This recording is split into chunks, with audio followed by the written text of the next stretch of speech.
Bitbit ni Joy ang kanyang maleta na lumabas ng mansyon ng mga Monte Carlo. Maglalakad na sana si Joy nang biglang may tumawag sa kanya. Yaya, saan ka pupunta? Malakas na pagtawag sa kanya ni Damian. Hindi pa pala ito nakakaalis at nanatili lang sa loob ng kotse nito.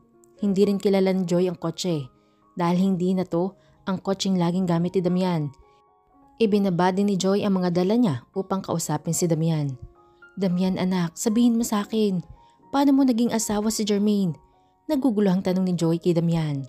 Sorry kung hindi namin ipinaalam sa inyo ang ginawa naming pagpapakasal ni Jermaine. Biglaan kasi kaya hindi na namin nasabi sa iyo. Mahal na mahal ko si Jermaine niya. At wala akong pinagsisisihan na pinakasalan ko siya. Pagtatapat ni Damian sa kanyang yaya. May ngiti na rin sa kanyang labi habang kausap ang kanyang pangalawang ina. Pero bakit naman kasi biglaan? Alam mong napakabata pa ng pamangkin ko at nag-aaral pa. Tanong muli ni Joy. Hindi niya talaga maunawaan kung bakit sila biglaan na nagpakasal. Bakit basta na lang din pumayag si Jermaine na makasal siya kay Damian na napakaaga? Sorry talaga Nagpakasal po kami ni Jermaine upang hindi matuloy ang balak nila mami na ipakasal ako kay Cecil. Mahal ko po si Jermaine at siya lang po ang gusto kong pakasalan at maging asawa. Kaya ko po siya pinakiusapan na magpakasal na kami kaagad. Paliwanag ni Damian sa tiyahin ni Jermaine. Nahihiya din siya dito dahil sa mga padalos-dalos niyang desisyon. Nadamay pa si Jermaine sa magulo nitong buhay. Ngayon nawawala din ang kanyang asawa at hindi niya alam kung nasan to. Sinabi mo din na naaksidente si Jermaine at nawawala. Paano nangyari ang lahat ng ito, Damian? Nasaan ang pamangkin ko? Naluluhang tanong ni Joy kay Damian para siya malulumo sa mga nalaman niya. Nalalambot din ang kanyang tuhod dahil sa sobrang pag-aalala. Yaya! Anong nangyayari sa'yo, Natatarantang sinalo ni Damian ang kanyang yaya dahil bigla na lang itong nanghina. Agad din niyang isinakay ito sa loob ng kotse saka binuhat ang mga gamit nito papasok sa loob. Agad na dinala ni Damian si Joy sa hospital upang patingnan ito sa doktor. Namumutla din kasi ang babae at pinagpapawisan ng malamig. Tumaas ang dugo ni Joy dahil sa mga pangyayari. Binigyan naman siya ng gamot ng mga doktor at pinauwi kaagad. Dinala siya ni Damian sa bahay nila Jermaine na nasa second floor ng kanyang restaurant. Dalawa din ang kwarto ng bahay niya kaya ibinigay niya ang isa sa kanyang yaya. Pinagpahinga ni Damian ang babae at saka siya bumaba sa kanyang restaurant upang tingnan kung maayos ito. Kahit busy si Damian sa paghahanap kay Jermaine ay hindi naman niya napapabayaan ang kanyang negosyo. Makalipas ang isang linggo, ng pamamahinga ni Joy ay nagpaalam ito kay Damian na uuwi na lang ito sa kanilang probinsya. Nagbabaka sakali din siya na baka umuwi na doon si Jermaine kaya hindi na ito matagpuan sa Manila. Ihahatid kita, yaya.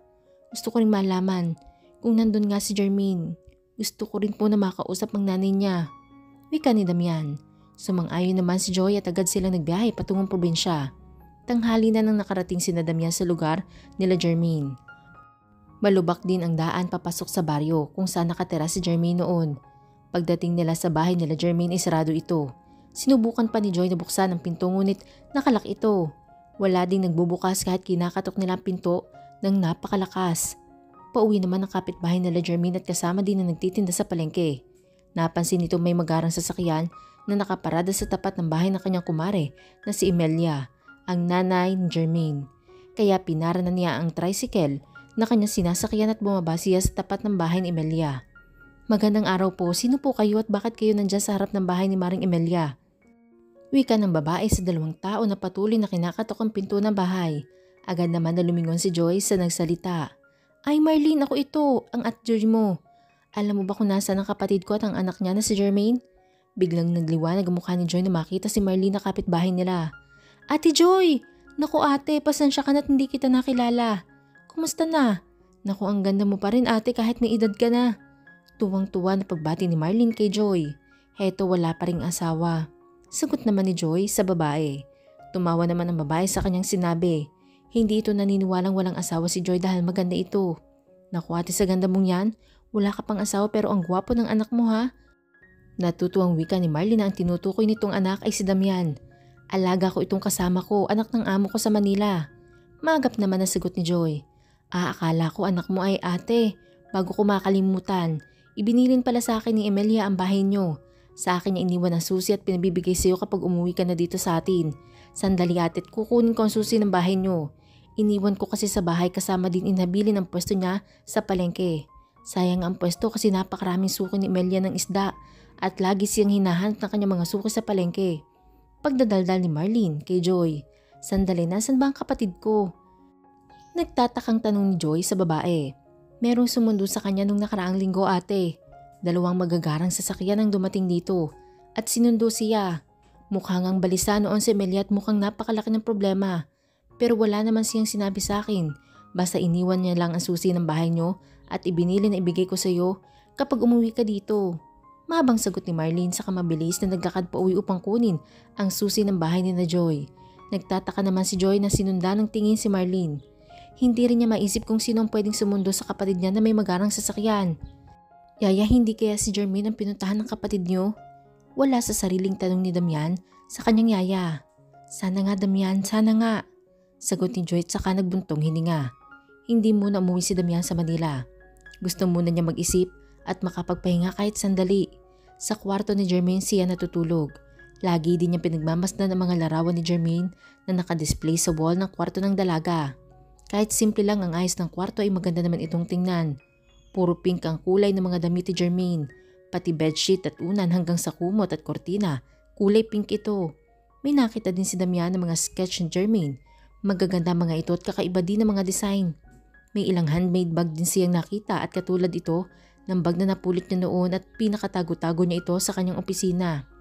Napangiti pa si Damian na maalala niya ang unang araw na nakita niya si Jermaine. Naglalakad ito sa dalampasigan at may bitbit na plastic na may lamang seashell. Naalala din niya kung paano siya sipain ni Jermaine sa kanyang gitna nang hilahin siya nito sa tubig. Nasaan ka na love? Bulalas ni Damian habang naguunahan sa paglandas ng kanyang luha sa kanyang mukha. Lumabas din si Damian at naglakad-lakad hanggang sa makarating siya sa dalampasigan.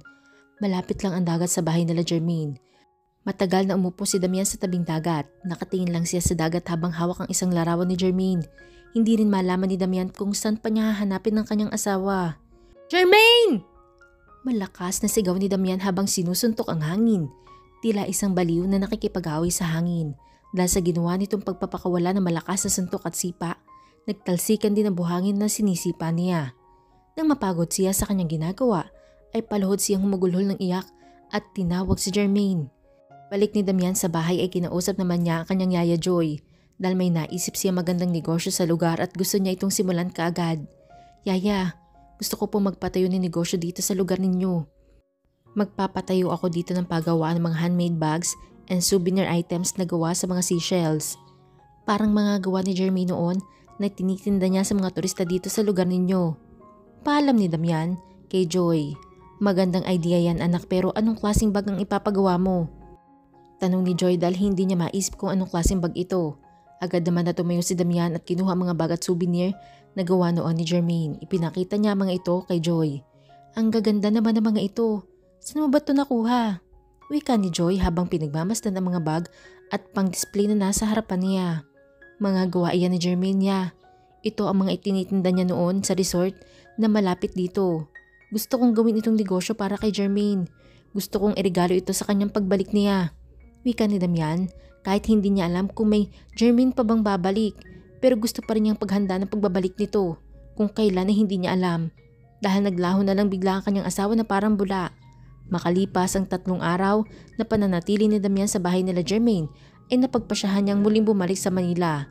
Kailangan matutukan niya ang kanyang negosyo dahil ito lamang ang natitira sa kanya.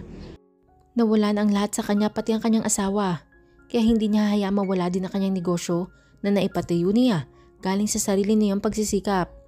Muli din niyang pinuntahan si Marlon sa bar na pag-aari nilang magkakaibigan dahil may gusto pa siyang malaman mula sa kanyang kaibigan.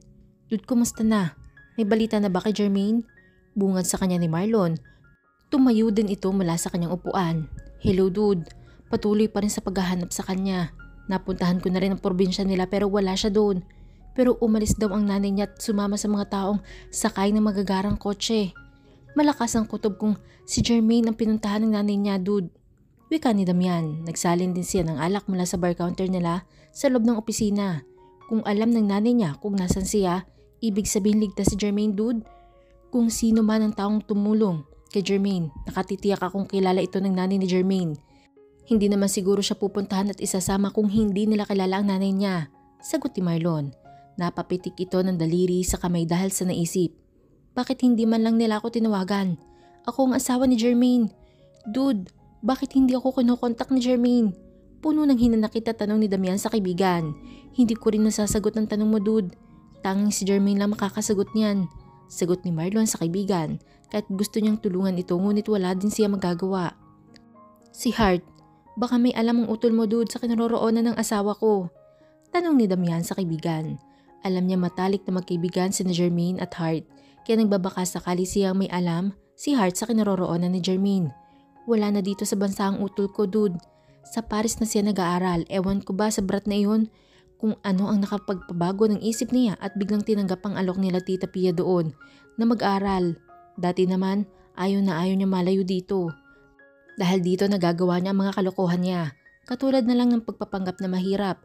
Kaya nangupahan sa maliit na boarding house. Napapailing na sagot ni Marlon sa kaibigan. Hindi niya talaga maspelling ang ugali ng kanyang kapatid. Kailan pa siya umalis? Nagtatakang tanong ni Damian sa kaibigan. Mahigit 1 linggo pa lang, dude. Hindi ko alam kung nalaman niya ang nangyari sa kanyang kaibigan. Dahil magmula ng pakasalan mo at iuwi mo si Jermaine ay umalis na rin ito sa boarding house nila. Sagot nito. Dahil nagpasundo pa si Hart sa kanya ng gabing iyon at nagpatid sa kanilang bahay. Muling uminom ng alak si Damian. Dahil lalong sumasakit ang dibdib niya. Lahat na lang na naisip niyang pwedeng mapagtanungan sa kinaroroonan ni Jermaine ay wala. Ito ba ang karma ko sa lahat ng mga ginawa ko noon? Dude, makasalanan ba talaga ako? At kailangan akong pahirapan ng ganito ng Diyos? Lahat na lang nawala sa akin. Magulang, trabaho, pera, kondo, sasakyan, pati asawa ko'y nalayo din niya. Bakit ako pinaparusahan ng ganito? Nagmahal lang ako, dude. Bakit? Bakit? Umiiyak na tanong ni Damian sa kaibigan. Hindi na rin niya napigilan ang kanyang sarili na sisihin ang Diyos sa lahat ng mga nagaganap sa buhay niya. 3 months later. Paris, France. Babe, tingnan mo itong shawl. Ang ganda, diba? Bagay ito sa mami mo. Bilhan natin para may pasalubong tayo sa kanya. Tuwang-tuwa si Hart na minamasdan ang shawl na nakita nila. Magaganda ang tela nito at makapal din. Bagay sa malamig na panahon ng Paris. Sige, bibilhin natin. Sang-ayon naman ni Nico. Ikaw, babe, pumili ka na rin ang sayo. Wika niya kay Hart. Marami na ako nito, babe. Ang kapatid mo na lang ang bilhan natin. Sagot ni Hart. Siguradong matutuwa ang kapatid mo sa show na to. Babe, mahilig iyon sa pink kaya sure akong isa ito sa magiging favorite niya. Malawak ang ngiting wika ni Hart. Nay, umiiyak na naman kayo. Huwag ka na pong umiyak, Nay. Baka kaya naman po magkasakit. Wika ni Nico sa kanyang ina. Nadat na nila itong umiiyak habang hawak ang kamay ng kanyang kapatid na nakahiga sa hospital bed. Napakarami din mga tubo na nakakabit sa katawan nito at meron din siyang life support. Naaawa lang ako sa kapatid mo, anak. 3 buwan na nakakaraan pero hindi pa rin siya nagkakamalay. Magaling na rin ang lahat ng natamo niyang sugat noon. Pero bakit hindi pa rin siya gumigising? Umiiyak na niyakap ni Emilia ang isa pa nitong anak. Halos panghinaan na rin siya ng loob dahil sa pinsalang nangyari sa kanyang anak mula sa isang aksidente. Gigising din ang kapatid ko, Nay. Gigising din si Jermaine. Magagaling ang mga doktor dito sa Paris, Nay, kaya alam ko makakaligtas siya. Makakasama din natin siya, Nay. Magiging kompleto na ulit tayong pamilya. Siguro paraan na rin ng Diyos ang nangyari sa kanya upang matagpuan ko siya at pati na rin ikaw, Nay. Mahigit 2 taon ko na kayong hinahanap na dalawa. Magmula na mamatay si Mami Nika at ipagtapat niya sa amin ni Daddy na may kakambal ako, hindi na ako tumigil sa paghahanap sa inyo, Nay. Kung sana noon ko palang nakilala si Jermaine, nalaman ko na ugnayan naming dalawa. Baka hindi na umabot sa ganito ang pagtatagpo naming dalawa. Kung hindi ako dumating kaagad noon at nadala siya sa ospital, baka wala na akong kapatid ngayon. Mahabang kwento ni Nico sa kanyang tunay na ina habang yakap niya ito. Hindi pa rin siya makapaniwala. Nakasama na niya ang kanyang totoong ina at kakambal. Pinaghiwalay sila noon ng tadhana, ngunit tadhana din ang muling nag-ugnay sa kanila. Malakas na ungol ni Jermaine ang nagpalingon sa mag-ina. Natigil din sila sa kanilang pag-iiyakan dahil sa pag-ungol ni Jermaine. Nico, mukhang nagkakamali na si Jermaine. Masiyang nilapitan ni Hart ang kanyang matalik na kaibigan at hinawakan pa nito ang kamay nito. Jermaine, anak ko, gising na anak ko. Nico, gising na ang kapatid mo. Malakas na iyak ni Emilia habang hawak nito ang isang kamay ni Jermaine. Hinahalikan din nito ang kamay ng dalaga. Sandali, tatawag ako ng doktor. Wika ni Nico at magmamadaling lumabas ng kwarto ni Jermaine. Nasa isang ospital ito sa Paris at matagal na nakoma. Agad namang dumating ang mga doktor at tiningnan si Jermaine. Maayos na naman ito at walang amnesia. Kilala naman niya lahat ang mga tao sa harapan niya maliban sa isang lalaki. Nay, sino po siya? Nagtatakang tanong ni Jermaine sa ina nang tinutukoy ang kanyang tunay na ama. Anak, patawarin mo ako sa ginawa kong pagsisinungaling sa iyo noon. Hindi totoong patay na ang tatay mo, anak. Buhay siya at ang lalaking iyan ay tinuturo mo ay ang tunay mong ama. Siya ang daddy niyo ni Nico, anak. Sorry, Jermaine. Anak, patawarin mo sana si nanay kung nagsinungaling ako sa iyo. Nagawa ko lang naman iyon upang hindi mo nahanapin pa ang daddy mo. Dahil hindi rin niya alam na may kakambal si Nico. Natakot ako, anak, dahil binantaan ako ng asawa ng daddy mo. Napapatayin tayong dalawa kapag nagkita at nanggulo ako sa pamilya nila. Kaya nakontento na lang ako sa naging buhay natin sa Isla Paraiso. Iyon din ang dahilan kaya ayaw kitang payagang umalis noon sa ating lugar. Pero tinakasan mo ko at iniwan mo ako mag-isa doon. Umiiyak na salaysay ni Emilia sa kanyang anak na si Jermaine. Sorry po, nanay. Gusto ko lang naman po makapag-aral sa Manila kaya ko yun nagawa. Paliwanag ni Jermaine sa ina. Paano po ba ako nakarating dito sa Paris? Hindi ba ako hinahanap ni Damian? Tanong ni Jermaine sa mga kaharap. 3 months ago na maaksidente si Jermaine ay siyang dati naman ni Nico at Hart. Agad nilang sinaklolohan si Jermaine at dinala sa ospital na pag-aari ng pamilya nila Nico. Dahil sa dami ng dugo na nawala kay Jermaine, kinailangan pa itong salina ng dugo ngunit walang stock ang ospital na blood type ni Jermaine. Napaka-rare kasi ng blood type ni Jermaine na AB negative. Nagkataon naman na magkadugo sina Jermaine at Nico. Kaya si Nico ang nagbigay ng dugo para kay Jermaine. Magkatabi pang nakahiga noon sina Jermaine at Nico sa loob ng operating room at diretsang isinalin ang dugo ni Nico sa katawan ni Jermaine. Noon naisip ni Nico ang hinahanap niyang kapatid at kapangalan ito ni Jermaine. Kaya agad siya nag-request ng DNA sa doktor. Napatunayan ni Nico na si Jermaine at ang kakambal nito ang kanyang hinahanap ay iisa. Kaya ginawa niya ang lahat upang mailigtas ang buhay ni Jermaine. Pinagana din niya ang kanyang pera at koneksyon upang mapadali ang pag-aayos ng papeles si Jermaine, palis ng bansa. Pinuntahan din niya ang address ni Jermaine sa probinsya. Pinuntahan niya ang kanyang tunay na ina na nagsilang sa kanya. Sir, mukhang ito ang bahay na hinahanap natin. Wika ng driver ni Nico. Gabi na sila nakarating sa Isla Paraiso, kung saan nakatira si Jermaine at ang ina nito. Mag-isang naghahaponan si Emilia sa kanyang bahay. Malungkot siyang kumakain dahil sa pangungulila nito sa kanyang anak. Nasasabik na rin siya makita ang kanyang anak, ngunit ayaw niya itong puntahan sa Manila at dalawin dahil masasaktan lamang siya kapag babalik na naman siya ng kanilang probinsya. Kahit nung sem break ni Jermaine, hindi rin niya ito pinauwi dahil baka pag nakita na niya ulit ang kanyang anak ay hindi niya na ito payagan na makaalis. Magkakasunod na katok sa pinto ang pagbalik sa realidad kay Emilia. Mabilis niyang pinahid ang kanyang luha sa tumayo sa kanyang upuan. Agad na binuksan ni Emilia ang pinto ng kanyang bahay at bumungad sa kanyang isang napakagwapong binata na ngayon lang niya nakita. Ngunit ramdam ni Emilia malakas na kaba sa kanyang puso na parang gustong kumawala dito sa loob at tumalon sa hindi niya malaman na dahilan. Mami? Biglang pagtawag sa kanya ng binata. Mapula din ang mga mata nito at nagbabadya ang masaganang luha na gustong kumawala sa kanyang mga mata. Titig na titig ito sa mukha ni Emilia at parang pinipigilan ang bugso ng kanyang damdamin. Nagulat naman si Emilia dahil sa pagtawag sa kanya ng binata na mami. Ngunit nag-uumapaw naman sa saya ang kanyang puso dahil sa kanyang narinig. Mami! Pag-ulit na tawag nito sa kanya. Kaya naipiling ni Emilia ang kanyang ulo dahil nakatulala na pala siya na nakatingin sa mukha ng binata. Hanggang sa magulat na lang si Emilia nang bigla siyang yakapin ng binata ng napakahigpit. Mami ko!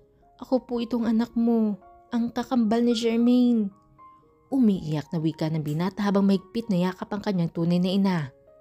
Jericho? Ikaw na ba yan, Jericho? Nauutal na tawag ni Emilia sa binata. Opo, mami. Ako po si Jericho pero pinalitan ni Mami Nika ang pangalan ko. Nico na po ang pangalan ko, mami. Wika ni Nico sa tunay na ina. Anak, ang anak ko. Umiiyak na niyakap na mahigpit ni Emilia ang kanyang anak. Sobrang sabik na sabik siya sa kanyang panganay na kambal. Isang araw lang niya ito nakasama nung ipinanganak niya si Nico dahil kinuha na ito ni Nika at dinala sa France. Mami, kailangan niyo sumama sa amin ngayon. Kailangan ka ni Jermaine, Mami. Kailangan ka ng kakambal ko. Umiiyak na wika ni Nico. Bakit? Ano nangyari sa kapatid mo? Naguguluhan na tanong ni Emilia sa kanyang anak. May bumangga sa kanya, Mami. Nasa ICU siya ngayon at wala pang malay. Gusto ko pong dalhin si Jermaine sa Paris, Mami. Doon natin siya ipagamot. Ayoko mawala siya, Mami. Please po. Sumama po kayo sa amin ngayon sa Manila. Pakiusap ni Nico sa ina. Naku, Diyos ko. Tulungan mo po kami. Iligtas mo ang aking anak. Umiiyak na wika ni Emilia. Niyakap naman siya ni Nico at pinakalma. Pati si Hart na nanonood sa kanila ay naiiyak na rin. Awang-awa siya sa mag-ina. Napakatagal na nagkawalay dahil sa malupit na tadhana.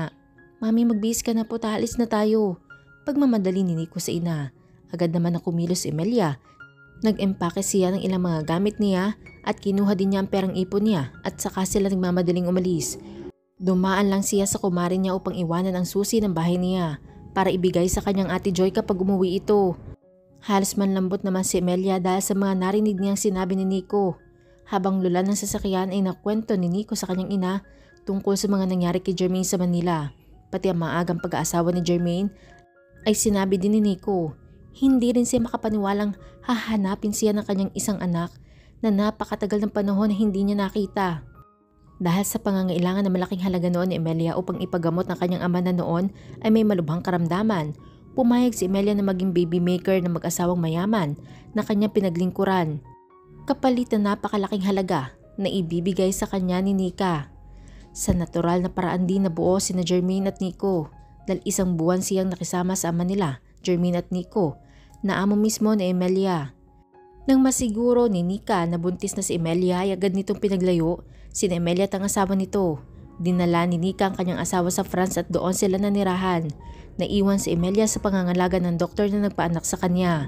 Nang may panganak ni Emilia ang kambale, agad na dumating si Nika at kinuha ang mga bata. Ngunit nagbakaawa si Emilia, naiwan ang isa. Dahil hindi niya kakayanin na mawala silang pareho sa kanyang buhay. Pumayag naman si Nika na iwanan ng babaeng sanggol, kapalit ng pananahimik ni Emilia. Tinakot din siya ni Nika na kung magpapakita pa siyang muli sa asawa nito ay ipapapatay siya ni Nika kasamang sanggol na babae. Kahit mahirap para kay Emilia na mabuhay na malayo sa isa pa niyang anak ay kinaya niya. Wala na naman siyang pagpipilian ng panahon na yun. Anong laban niya kay Nika na napakayaman at kayang-kaya niyang ipahanap kahit saan siya magtago? Pagdating nila sa ospital ay nahimatay si Emilia na makita ang kalagayan ni Jermaine. Hindi nito matanggap ang pangyayari sa kanyang pinakamamahal na anak. Agad naman siyang dinala sa emergency room upang ma-check up at malaman kung may sakit ito. Tatay! Pagtawag ni Jermaine sa kanyang ama, hindi siya makapaniwalang buhay pa ang kanyang ama.